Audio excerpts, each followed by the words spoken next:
Paul, didn't you have some activities coming up with the electric vehicles? Yes, we do. Thank you, Nikki. In connection with Climate Crisis Month, we are offering a big electric vehicle show, weather permitting, Saturday, March 25th, starting at 9 a.m., going to about 1 p.m. Parking lot 34 of the main campus, Western Michigan University. If you don't know the parking lots by number, it's the parking lot that contains most of our EV charging hardware, and it's adjacent to the Miller Auditorium parking structure and the ground-mounted array of solar photovoltaic panels.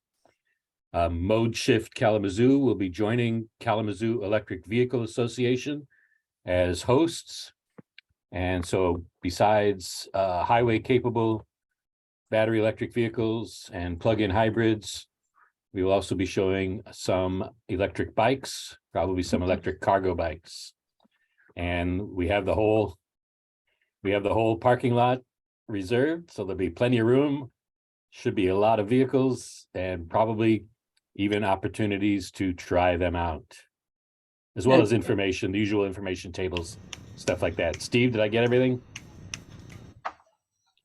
And I take it that's on the calendar of events for the climate emergency, so people can find it all. Okay. Any other announcements that anybody would like to make about climate related anything? Gosh, we're a quiet group today. I'll just point out that by the time this hour is over, you'll have links to dozens and dozens of events coming up in the next 3 or 4 months.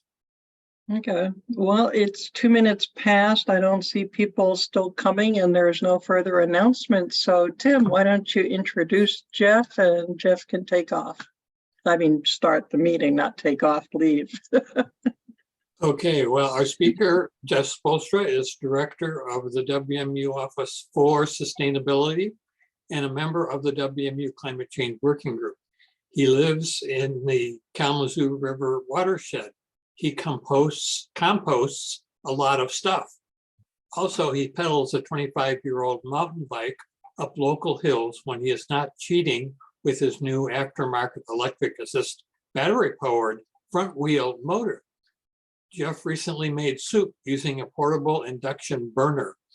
His electricity primarily comes from fossil carbon fuel combustion. And I will add a personal note that Jeff is an incredible champion of the climate and concerned about climate, and tremendous participant in many, many ways in the climate activist community in Kalamazoo. Take it away, Jeff. Thank you, Tim. Thank you, Kalamazoo Climate Crisis Coalition. If anyone has trouble hearing me, let me know, or raise a hand so I can see that and I'll fix that. I want to recognize that our community, campus community, Southwest Michigan, we are in an acute crisis right now, many of us without power.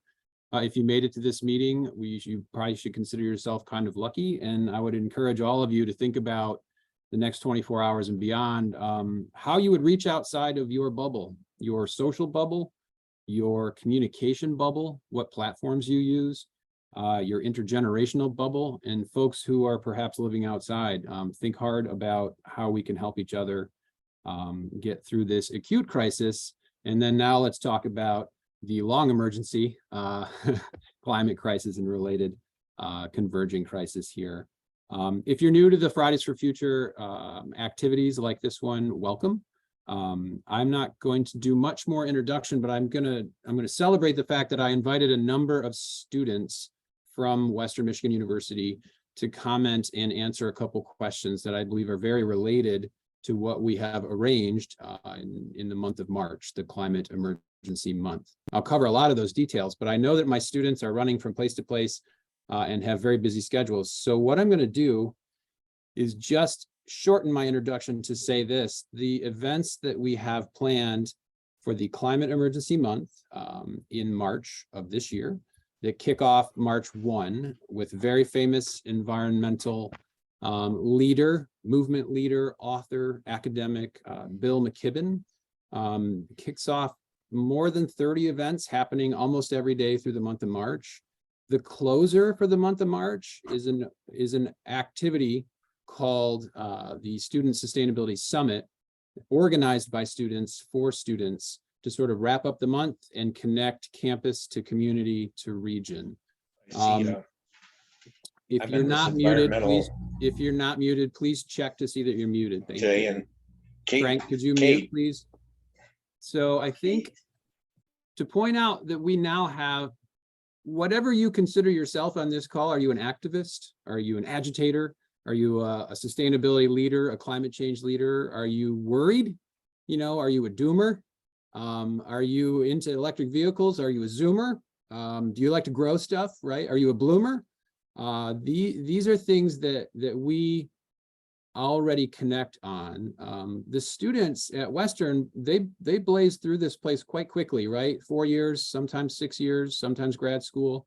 The student leaders aren't necessarily leaders for very long, but they have a huge responsibility to listen to the whole student body, to listen to their cares, to listen to their interests and priorities, and to figure out how to act on that as student body leaders, as shared governance leaders of this institution, Western Michigan University. So how do you relate that to Bill McKibben? How do you relate that to Climate Emergency Month and the Student Summit? Here's how. I think if I've learned anything in 10 years of sustainability coordination and leading on these issues, it's that I am no guru. There are no gurus in this work. I think all of you should consider yourself a kind of guru, a kind of leader, and a kind of expert, but no one knows all and no one sees the whole future that's coming at us, and no one has all the solutions. The point is, together, I think we can find them.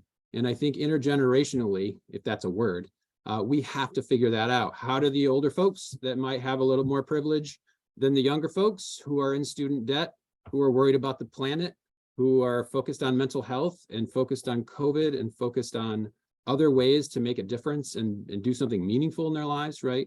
Those are questions that relate to, I hope, this conversation in the next few minutes. So here's what I'm going to do. I, as a leader, I think maybe in the middle of the pack, younger, older, I'm going to pass the microphone to several student leaders, some of whom are only here for a few minutes. By passing the microphone, I mean I'm going to give each of these students 2 minutes to talk about what they see as they look forward at Climate Emergency Month, how that relates to their cares, to their work, to their priorities. I'm going to focus on 5, 6, 7 students. Students, I'm going to hold you to 2 minutes and cut you off. I'm sorry, I have to keep us on time. I think of all the students I'm aware of, I think maybe Kayla is the most time limited. I see her face. Nope, she's not time limited anymore. Okay, so I will just kind of randomly popcorn to my student leaders. But first, I'm going to read to you the prompt questions that I gave them before this meeting started. Here they are, quickly. What does climate justice mean to you? Feel free to share local, regional, or global perspectives. Second question. Do you have a climate or sustainability or environmental movement champion, like a superhero? Young or old, that superhero? Do you need champions, or do we need everyone doing this work? Or do we need both? Do we need everyone and superheroes, let's say?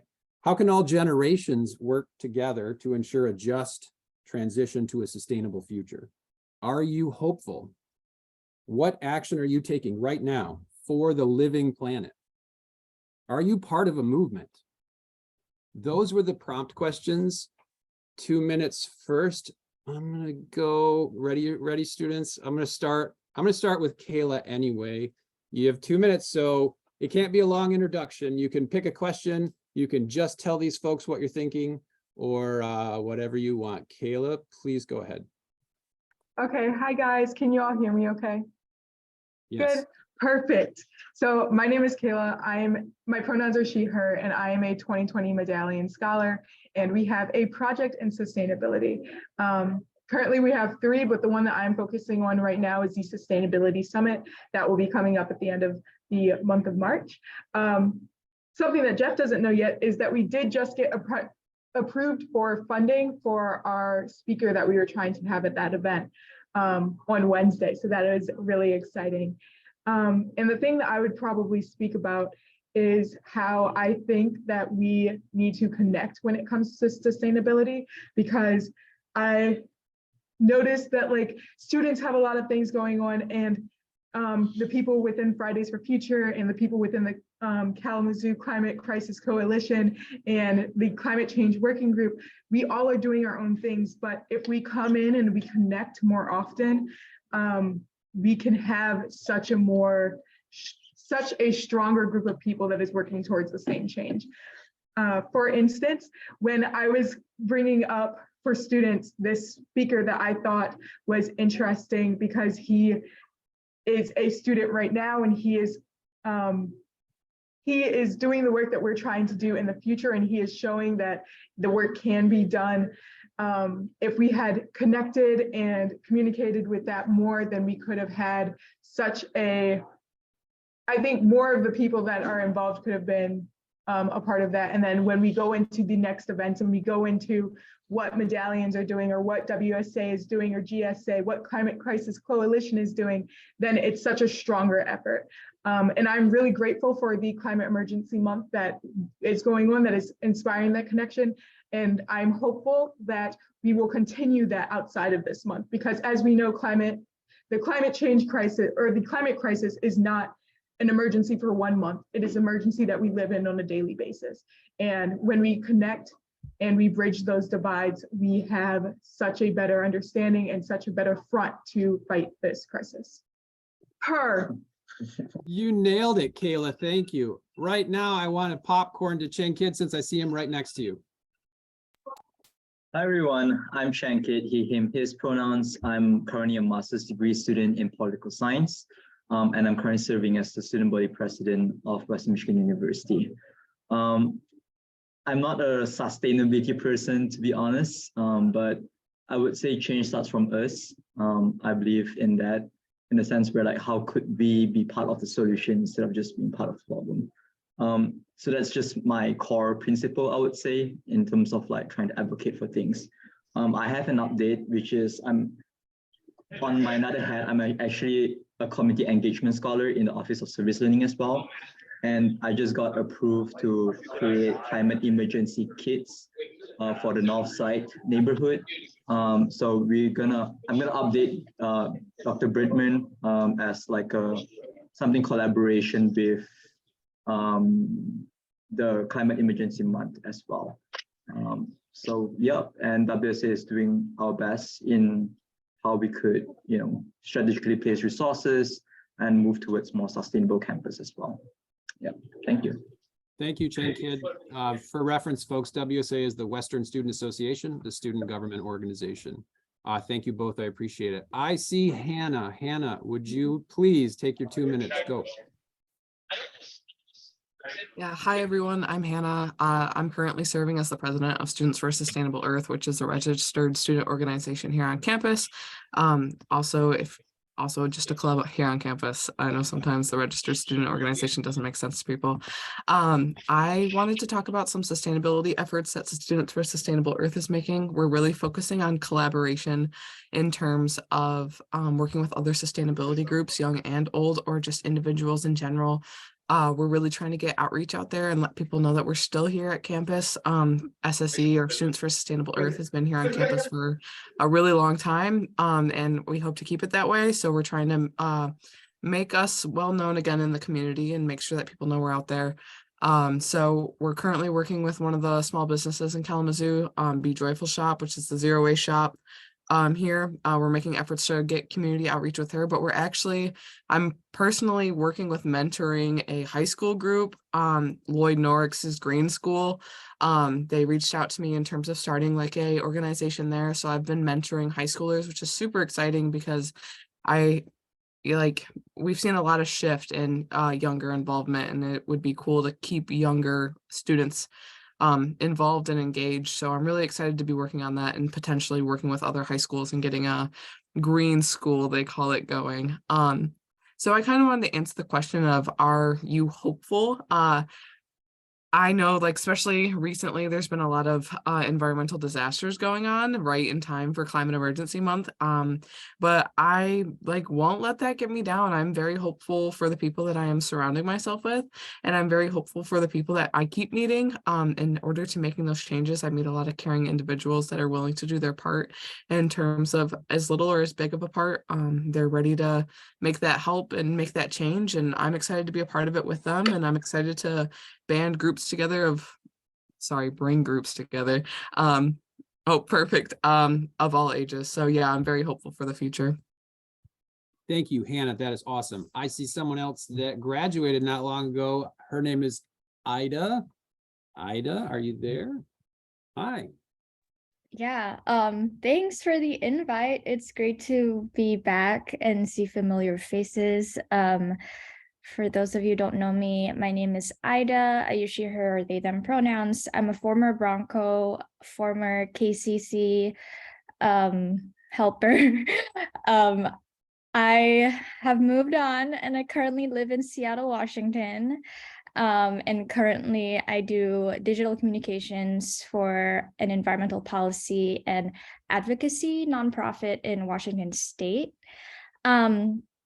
Beyond environmental organizing with my day job, I'm also now a union leader organizing within my workplace. Like, yeah, I did the campus organizing. Now I'm in a workplace. Now I'm organizing a workplace. Typical. But I'm part of a larger labor movement organizing to reclaim power to workers, traditionally exploited and overburdened. And I want to answer what climate justice means to me. And I think one of the ways at the intersection of climate and worker justice is every worker's right to a thriving wage that meets the cost of the crisis. Because if you're an exploited worker or a young person or Black, brown, or an immigrant without generational wealth or inherited wealth, it's no longer fair game in trying to sustain while there's a climate crisis, right? I'm talking about housing, access to food, to live in places that aren't underwater or on fire. These are very real things that are already happening to real people like me, and it's why I am engaged in this organizing. Also, when workers reclaim their power, it's easier to take down corporate polluters, big oil CEOs, and the top 1% that's responsible for climate change and environmental injustice. Okay, that's all I have to say, but thank you. Thank you, Ida. It's great to see you and have you back. And we miss you. And I know you're out there fighting, and that is fantastic. I see Brendan. Brendan, could you take your 2 minutes? Yeah, hi, my name's Brendan. I use he, him. And I'd like to just touch on some of the stuff that Hannah and Ida just said. I think the most exciting thing about Climate Emergency Month and climate justice is this community involvement, is bringing up these voices, hearing all of the different student, community, and Kalamazoo voices, and even abroad. I think it's really important that we focus on community resilience. And I think it's really cool that this month can happen. I'm currently interning at Michigan Climate Action Network, a nonprofit here in Michigan, talking about climate justice and climate resilience. And I really found passion fighting in these solutions. I really hope that we can continue fighting them through this month, continue to build this network and organize. Organizing is super important. I hope that through this month we can start to see, I hope that older climate heads can start to see just how much the youth wants to organize, just how much we really care. To get youth involvement, to get youth voices, I think is one of the most important things. And I am really happy to be here and to share that voice. So yeah, I mean, anything from community solar to local climate policy, all the way to international policy and international movements. I think it starts here with these community events, this community building, and just getting together. Thank you very much, Brendan. I appreciate it. Brendan and I also get to work and give out grant money to students who are competing for that grant money. Students' ideas become action on campus, and students decide what the priorities are. Student Sustainability Grant is a thing we do. Thank you for your service, Brendan. All right, next, I think, Asif, are you there? And can you chime in with your 2 minutes? Yes, sir. Can you hear me? All right, Yes. perfect. Sorry, you don't get to see my wonderful face today. My camera just decided not to work. My name is Asif. I'm an international student from India, working on my PhD in electric propulsion for space applications. I also serve as the president of the Graduate Student Association. So I'm going to go off of the cues that Jeff gave. What does climate justice mean? For me, it's a concept that focuses on understanding, advocating, and addressing our portions of duties that we could do in order to sustain our environment. That's how I look at it. And again, we could all be in different platforms. We could be in the understanding phase, the advocating phase, or the addressing phase. But I would say that they're all equally important in moving forward. Do I have a climate change champion? Quite a few, actually. I mean, to start off, we could say Jeff. The reason why we all know Jeff Spoelstra, right? The reason why I say he is one of our champions is he has found a way to bring together individuals who are of different backgrounds, different styles, and different parts in life where they are focusing on any of these, understanding, advocating, or addressing. And he doesn't judge anybody. He says, hey, what can you do at your capacity to help? And I think that's the key important thing here. This is the same thing that I learned from back at home. I went to the school called Krishnamurti Foundation of India, KFI. They focus on understanding the philosophy of conscious existence. I mean, along with her academics too. So that's where I came with this concept of, hey, what are you doing? Can you be conscious of what we need to be doing, and how does it affect things around you? So that's the focus. How can all generations work together to ensure a just transition to a sustainable future? Well, from a graduate student perspective, I can say the best thing we could do is add sustainability to our research. And am I hopeful? Yes, I am. Thank you. Asif, thank you. Asif is helping me understand the differences between graduate student priorities, availability and capacity, and undergraduates, their availability and capacity. I took away from a recent conversation, just tell us the problem, we'll solve it. Just give us the data, we'll fix it. And I thought that was fantastic. And it's something for the group to think about. How do we work with grad students? How do we work with undergrads of different ages with different skill sets? Again, thank you, Asif. I think I am down to Marisol. Could you go for your 2 minutes, please? Hello, everyone. My name is Marisol. I'm also a 2020 medallion with Kayla, and I'm also the president of the Student Climate Mental Health Network under the advisement of Dr. Steve Bertman. And I am also just kind of an individual who's always been connected with nature and in the sustainability space just of my own accord. For me, I'm going to answer the questions that Jeff has sent. For me, climate justice is like the foundational thing. I feel like if we have climate justice and this idea of equity and equality and accountability and making sure that everybody has access to clean food and water and housing, then I feel like everything kind of will fall into place as it needs to. And so that's just my personal perspective on climate justice. I think it's the most important thing. And then also for talking about generations working together. So in the Student Climate Mental Health Network, our goal is to, instead of being an action-oriented space, we hold space for feelings and thoughts about the climate crisis, because this work is hard. It is hard to be hopeful. I am hopeful, but it is a distressing thing to experience physically, mentally, and emotionally. And so we hold space for students, and we've also been reaching out into the community to have climate cafes and join in circle, and basically we talk about the things that are distressing us, the things that are worrying us, and it's deep work and it's hard work, but I find that it's very supportive for people to know that they're not alone in their distress, and also celebrating joys and hopes together. And I recently facilitated a climate cafe with Hope for Creation. And so that was very intergenerational. And I think just having conversations like that about our feelings and talking about like sharing values and having a mutual understanding of what's important to other people is really important in cultivating that connection in that community that so many of my colleagues have been talking about today. And also I would like to say that I am hopeful. I acknowledge that there's so many awful things happening and we see all of this distressing information. However, I feel like without having hope, without having joy, there's really not a way for me to be involved in this work if I'm not going to be joyful about it. And so I just encourage everybody to find that joy, to find that connection with other people.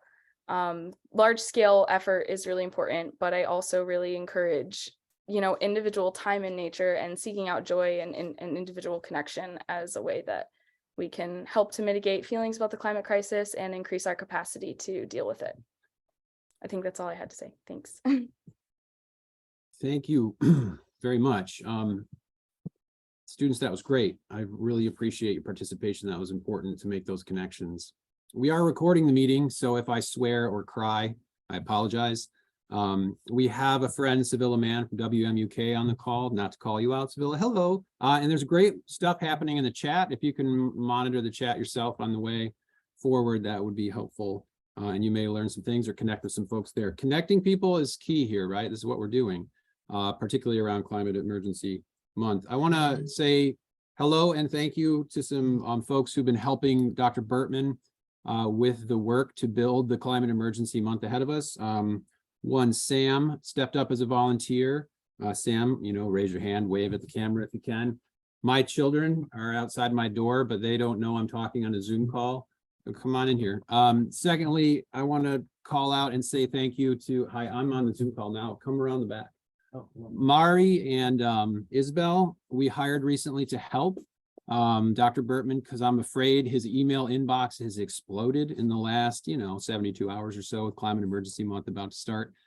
Behind me, my children, I didn't know they were going to be in the building. Oh yeah, the van keys. Okay, so I'm going to give them the van keys and then also point out, hey, my son behind me is with the Kalamazoo Nature Center's Ardea group. It's a group of youth leaders who care about climate change solutions from multiple schools in the Southwest Michigan region. They're connected to some of the other groups at Loy Norix, Kalamazoo Central, Gull Lake, and others. So there are other youth that care. Yeah, very much. And there you go. Now they have the van keys. They're going to leave. Thanks, friends. Good luck in your goal, I guess. And I didn't know that was coming. That was a big surprise. So we should think about the high school groups and prospective students in our higher ed institutions who want to solve problems and join a meaningful organization doing meaningful work after graduation and finding a way to weave this into their lives. To come back to script, I'm gonna challenge Mari and Isabel to share some links in the chat, and then I'm also going to share my screen. So first, to get back on track, and I got to honor the work here. We are here to tell you that Climate Emergency Month has come together, that it is 95% set and planned, that some co-sponsors and supporters financially are emerging, that a few more events will probably emerge and get added to a list. The first link in the chat I'm going to call for would be the Climate Emergency Month webpage, followed by the Climate Emergency Month activity list of 30 plus activities. Activities are events, keynotes, panel discussions, electric vehicle shows, yoga for activists, vegan cooking. Most events are open to all. Many are on campus. There are a few in the community. There are a few events that are restricted to students for various reasons. You can explore those yourself. Links are starting to come up in the chat. And for a moment, I'm going to share my screen and let me know if anything wild and unpredictable happens. Here goes. I've called up the Climate Emergency Month main splash page, and I think I should read for you just a moment the first line that Dr. Bertman and others put together. This is the first, hopefully, annual event, Climate Emergency Month, creating a just and sustainable future.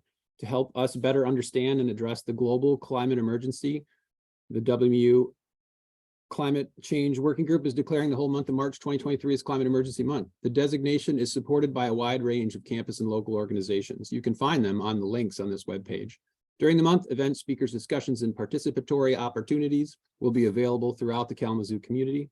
We focus on the urgency of the crisis at global and local levels on taking action and ensuring justice. I would point out that exploring justice and how it relates to the climate emergency is a critical part of this whole month for all of us, because it means different things to different people.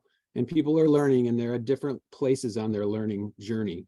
Some people on the journey have thought about social justice, environmental justice, now climate justice, environmental racism. And these things are very related to one another and somewhat different. And we have experts that are part of the climate change working group that can help you figure those details out. They can help you engage in those discussions. And I can connect you with those experts, or they can connect you with those experts and each other really along this journey that we're all on. You know, what is the climate emergency? Who does it impact? How do we protect ourselves and reduce the threat to Earth's ecosystems? How do we support those most at risk and vulnerable? What challenges lie ahead of us?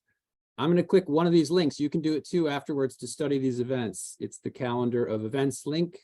If this is working, you are seeing the first event at the top of the list I had mentioned, Bill McKibben with his kickoff keynote address, where we stand in the climate fight.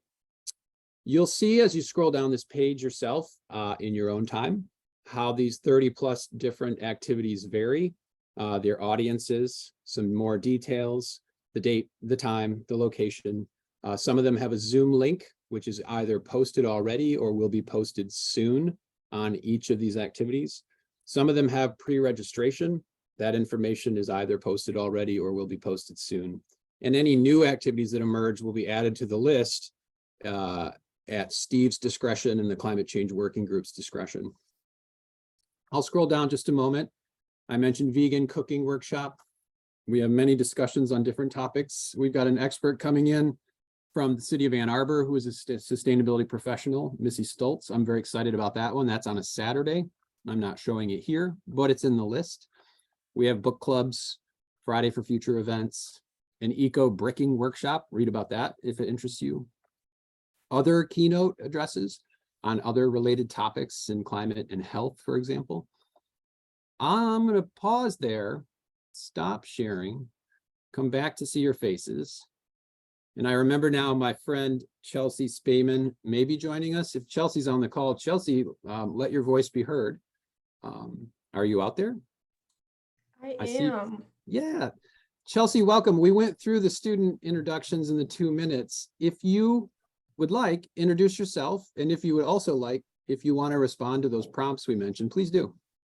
Well, hi, everyone. I do see some familiar faces, so this is super exciting for me. It's been a while since I've been in these meetings. My journey has gone from Kalamazoo to Boston, and now I'm in Atlanta, Georgia. I work at Delta Airlines and their global sustainability team, which is very new for me. I enjoy working in the aviation space, though. I just finished my master's in sustainability at Tufts in December and headed right down to Atlanta. It is 75 degrees in February, which is very, very weird. I'm wearing shorts, but I hope you guys all have power. It looks like you do.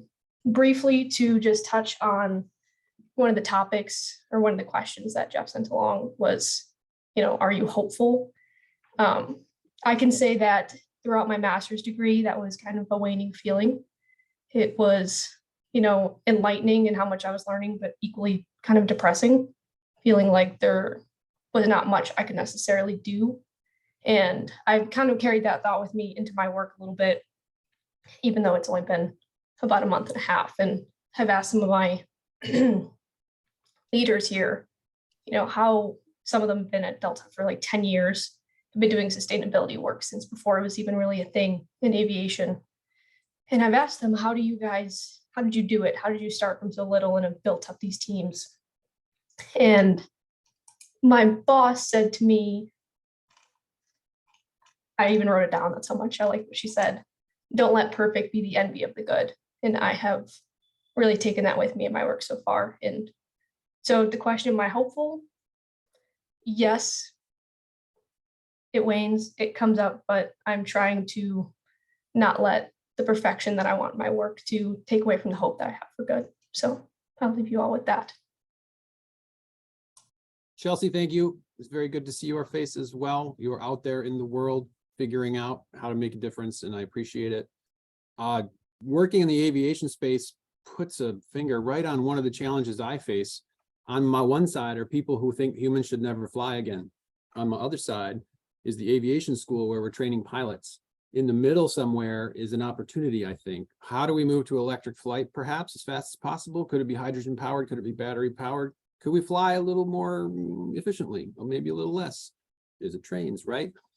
I don't want to make anybody angry, but everybody has an opinion, and the aviation space is an interesting one to have deep conversations on all these related issues. Secondly, I noticed in the chat, Kayla asked a prompting question that it was part of my script. So I'll go there now. Given all of the activities that we described so far and that are on the list, the calendar list for the Climate Emergency Month, the question is there a system to incentivize student attendance at these activities? And the answer is yes. It came up with a discussion with WSA and Dr. Clements. Could we incentivize participation? We're doing that using the WMU experience system, Experience WMU. Activities have a reference point in that system. What that means is students who come to an activity, in almost all activity cases, can sort of scan into a QR code to let their presence be known.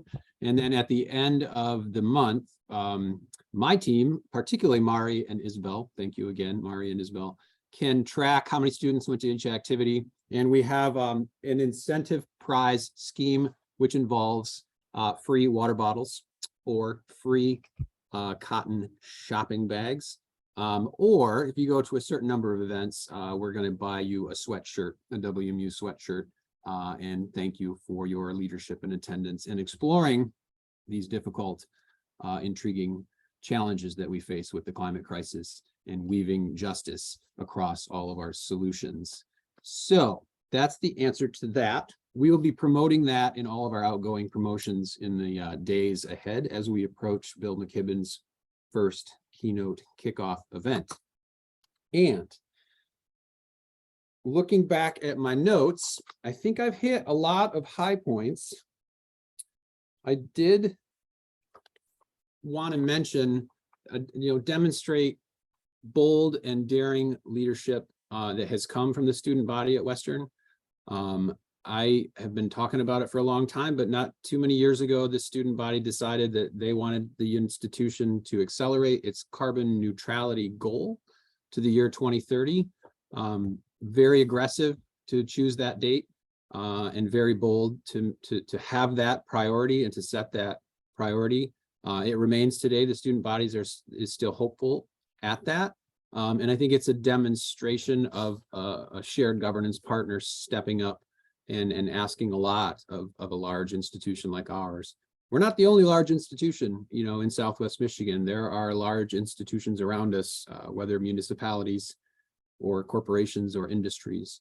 And we are seeing, over these years, more and more focus, and in some cases, more and more professionals emerging that work on these challenges. It might be setting carbon neutrality dates. It might be setting sustainability goals.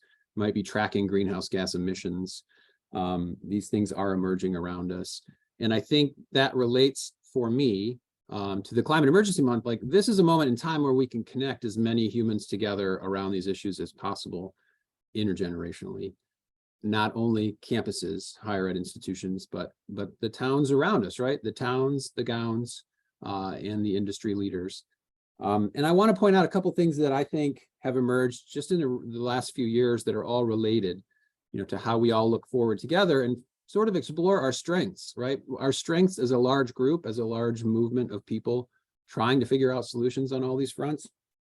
We should recognize, one, several institutions have climate action plans.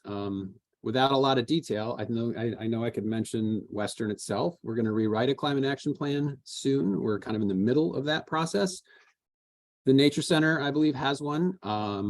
The city of Kalamazoo has a sustainability plan with some climate reference in there. And I believe they're looking at the state of Michigan as sort of setting the target date at 2050.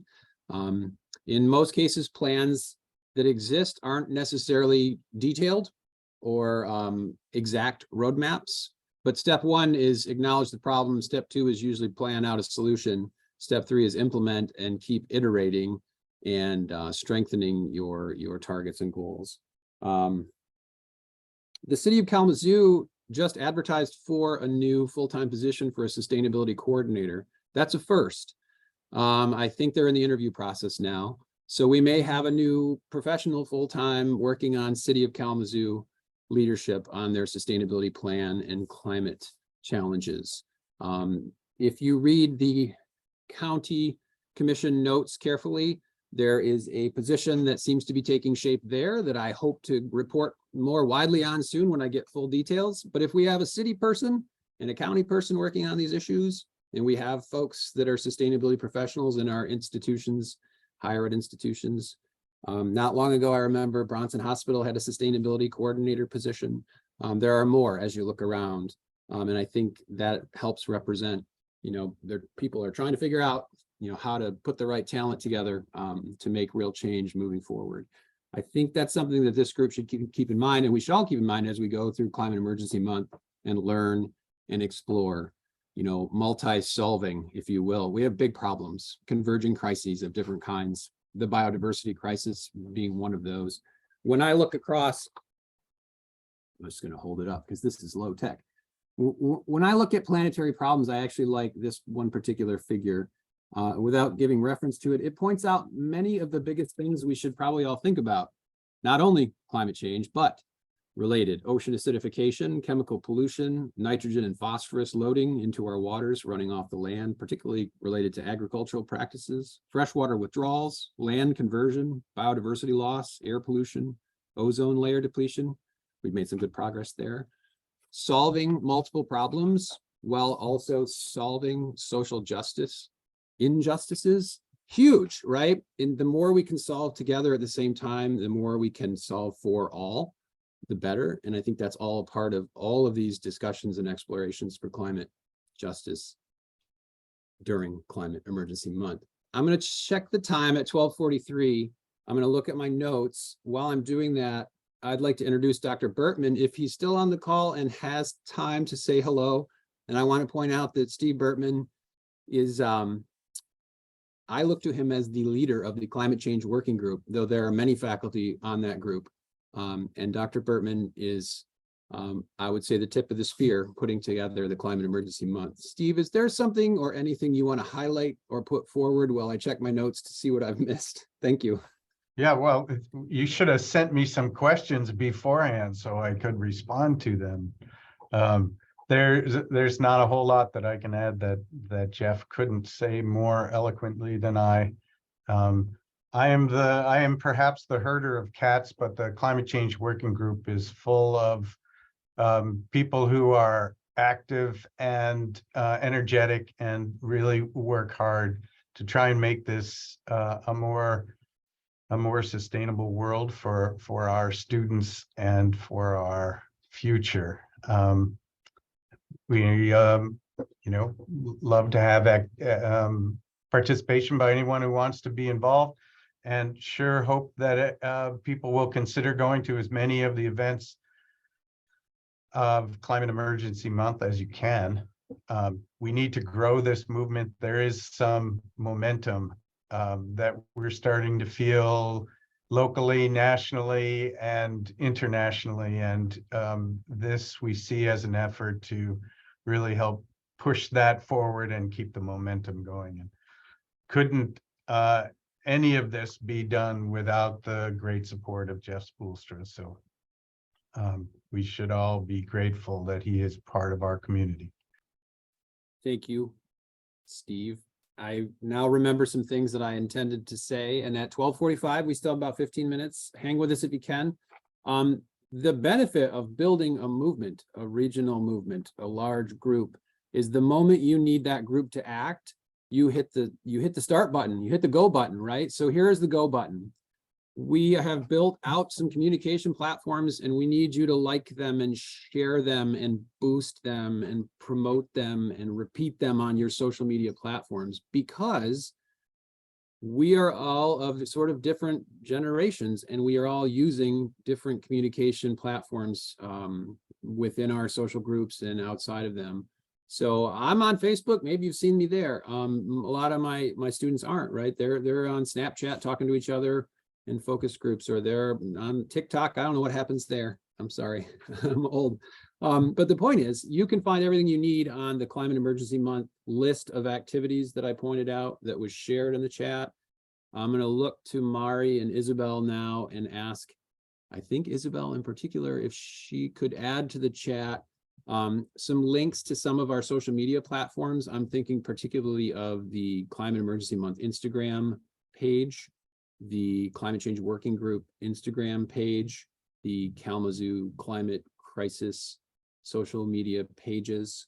You could follow our Office for Sustainability if you like. You can find all these things on different platforms, and you as an individual human can share, can like, can boost, can call attention to. You can recreate our posts. Please, we're spreading the word now. And that is a job that takes everyone. And I learn more every day how hard it is to communicate out a message to young and old across large swaths of space in the Southwest Michigan region. So please help us do that any way you can. Find those links.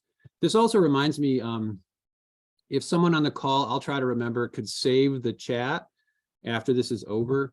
I can archive this chat, and if there's something you saw on there you want to come back to, let me know by email later or give me a call. So again, I'll try to save the chat. And I think there's another reason to build a movement, again, and to hit the go button when you need it, to multi-solve some of these problems we'll be talking about next month. So here's some big ideas for all of us to think about. How could we work together and leverage each other's cares and energy and time and work and financial resources in some cases. Here goes.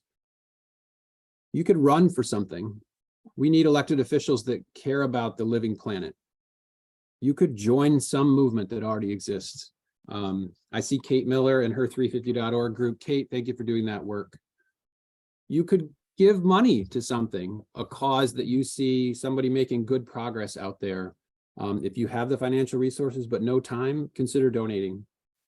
You could push other givers, especially large givers, towards this cause. You know, if our foundations and granting agencies just saw us doing this work and thought it was great, and they just gave us money, that would be incredible, right? Rather than flipping the script and causing us to have to compete with each other and compete at length and write millions of grant requests. The more we can showcase people doing this work, I think the more the financial resources could flow to accelerate that progress. Hey, how about some solar panels on landfills? I know there are some folks in town talking about that. How about electric buses across the region? No one entity makes that decision, but all of us could influence such a decision. More bike paths. The city's making great progress there. If you've got an opinion, share it. Join a group, help a group. Reskilling, the Nature Center, Kalamazoo Valley Community College, some great new courses out there for growing food, making compost, keeping bees, all sorts of interesting resilience and self-reskilling opportunities. You know, we're probably, many of us, part of Consumers Energy's regional grid area. You're a customer that is a utility. I think they're public utilities. Perhaps we could have an opinion. Perhaps we could help consumers move faster in some way towards a clean energy future. I don't know exactly what that looks like, but I know we need to get there fast. If we're all kind of on the same team here, maybe there are ways to get there faster creatively together. Could you help draw current federal or state financial incentive money to our area in some way? The Inflation Reduction Act has great climate action funding. I know folks are looking at that now. We're looking at it on campus for particular kinds of projects, but let's bring them into the region in general. Can we work together on those things? And again, will there be state money coming out of the current administration in Lansing that wasn't there a few months ago that could help us along on things like solar electric buses, energy efficiency, composting, recycling, transportation changes, local food system changes, all sorts of possibilities, right? And finally, exploring concepts of circular economy. Nothing should be waste, and it shouldn't be many more years that we send anything to landfills. That's transformational as a suggestion, right? That we build things that are durable and repairable, that our materials can be used forever or almost forever. All kinds of big ideas take big groups and big pushes and momentum. And I think this is the kind of thing here we're doing with Fridays for Future, with the Crisis Coalition, with the working group, with the town and gown folks trying their hardest to do this work and to get their messages out. That was my last bit of my notes. So in the last 9 minutes, I would look back to Steve first and maybe to the Crisis Coalition organizers of this Friday for Future meeting and ask, has anything new come to mind to cover while we're together here, Steve or organizers? Yeah, I'd like to throw in that during March, why doesn't everybody get hold of their local government? There's city meetings going on, there's township meetings going on, county meetings going on. And if everybody would just speak up and say, this is climate emergency month, these are the activities. When you're talking in front of your commissions or your board of trustees or whatever the government entity is, usually it's recorded, it'll get out, but also what it means is that your electeds can't say they don't know about it. I agree. Thank you, Nikki. Anybody else? What's come to mind? Yeah, so the only thing that I would add, Jeff, is to lift up a big part of our goal is to grow this movement, and Climate Emergency Month is co-sponsored or supported or endorsed by a range of campus and community groups. If you have a group that you would like to sign on to that, send us a message.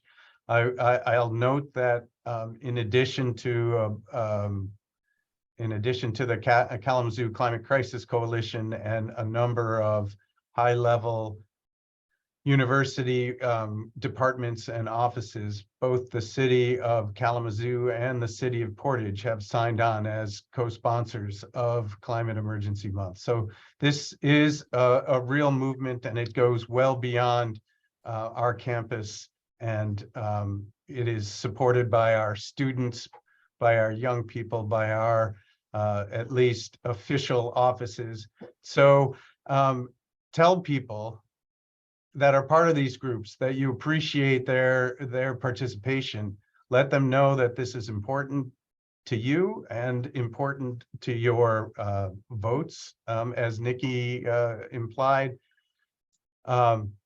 And don't hesitate from talking about the climate crisis and call it what it is. It's an emergency.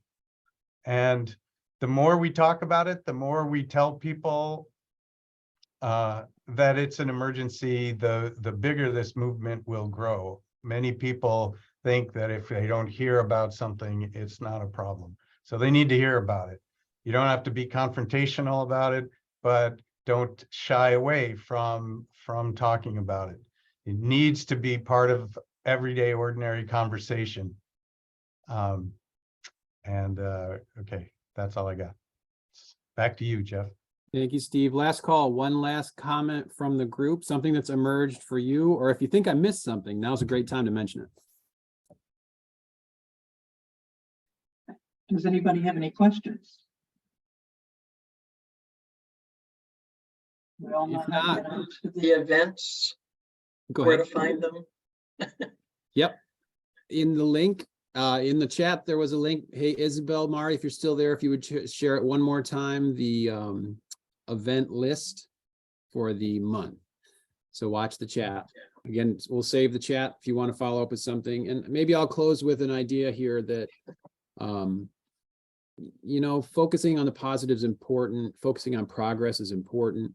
I think imagine or reimagine everything, right? What does it mean to make transformational change happen? Like, what could the future be? I mean, could the future be really cool and healthy and fair and just and equitable? And could it be that way, not only locally, but across the planet? I mean, the global north and south, there are massive differences, right?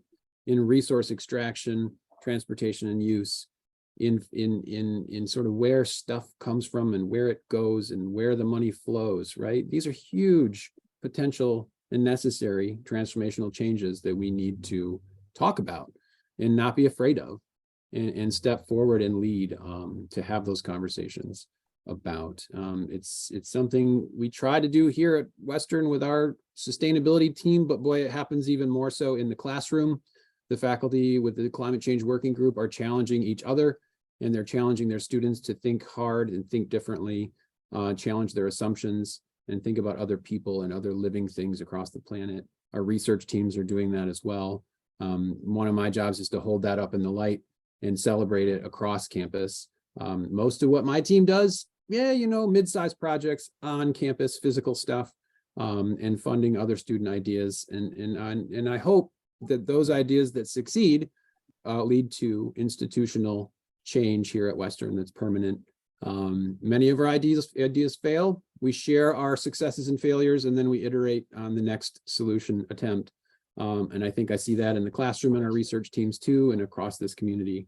Let's celebrate each other's work and call it out and lift it up, I think, during Climate Emergency Month, and see where it goes. Earth Day started somewhere with someone's idea and a small team, and then a big team, and then a global thing, right? 350.org, Bill McKibben's organization, started on a college campus with a faculty member and a few student volunteers. It became a global movement, probably the most influential global movement I've seen in my time doing this work. The Sunrise Movement, a current youth climate movement, hugely influential, related to Green New Deal discussions, and probably leading to the IRA funding that came through the Biden administration. Maybe Climate Emergency Month will get really big. Steve, get ready. And when Climate Emergency Month is over, I want to lift up and point out that the work of the Citizens Climate Lobby will continue. The work of the Kalamazoo Earth Day Festival group will result in a really new and unique Earth Day set of activities the following month in 3 different neighborhoods. We could look that up. If anybody's fast, share it in the chat. You can find the link. There will be a Foodways conference again at the Kalamazoo Valley Community College Food Innovation Hub. Rachel Baer's team does something really amazing there on local food systems every year. You could look into that. If someone's really fast, put that in the chat. And I think there was one more. Oh, Miller Auditorium is hosting a showing of a David Attenborough type nature movie. I'm butchering this, sorry. But there's a symphony component. So we have real humans playing real music with real instruments while showing a video at Miller Auditorium. That is a shared experience for all of us. You have to pay to get there. We're going to sponsor some free tickets for students. But that's a biodiversity effort. That's about appreciating all living things across the planet in a very unique and sort of artistic moment, I think. And I think if you can find that, somebody put it in the chat if you're fast. Again, we can follow up on this later. Most of you probably have my email or can find it. Thank you for the opportunity and all the work. Dr. Bertman, hats off to you and your willingness to step forward and lead on this. I deeply appreciate it, and we'll see where it goes. Nikki, back to you to close. Well, thanks. This was, I think, a very good cover of what's happening in March and what's happening around the world. And I really appreciated bringing in all the young students to talk. I thought that was powerful. We need more of our youth talking. And actually for the KCCC in April, we're going to have a lot of youth groups on our Friday meeting. So we're trying to bring in the youth more into these discussions because a lot of us gray hairs are running out of energy and life. And we need the youth to take over with their exuberance and their growing knowledge and their growing fears of what's going to be going on. So I thought that was very good to bring all of that into it today. Are there any last minute questions for Jeff? I think he covered everything. I think the chat covered a lot. So there was one thing that Kate wanted, I'll mention it. 350.org has a petition about an African pipeline. They would appreciate it if people would get on, sign that petition. This is not just an American thing. We have to keep remembering that it's international, and we have to be aware of what's happening around the world, not just locally. So no questions. We'll see everybody on the second Friday of whatever month, next March is the next month. I'm retired. I don't have to know these things, you know. Nikki, I just remembered one last thing, that we our regular monthly book club is reading Bill McKibben's book Falter. Wonderful book. We're going to discuss it. Just good timing, Tuesday evening, the day before Bill addresses us on campus. So if you want, everyone is invited. You don't have to have read the book, but you can still participate or listen to the discussion. And the link is on the KCCC website. And I'll add, we recorded this meeting. The recording will stop soon. That recording becomes publicly visible somewhere, and Tim and Marianne typically share it out. If you find it and see it, you could share it with others who want to know more detail about this month, about the linkages of all of us and our groups and our work. The young KCCC channel, the Yes. YouTube channel. Thank you, Nikki. Thanks, everyone.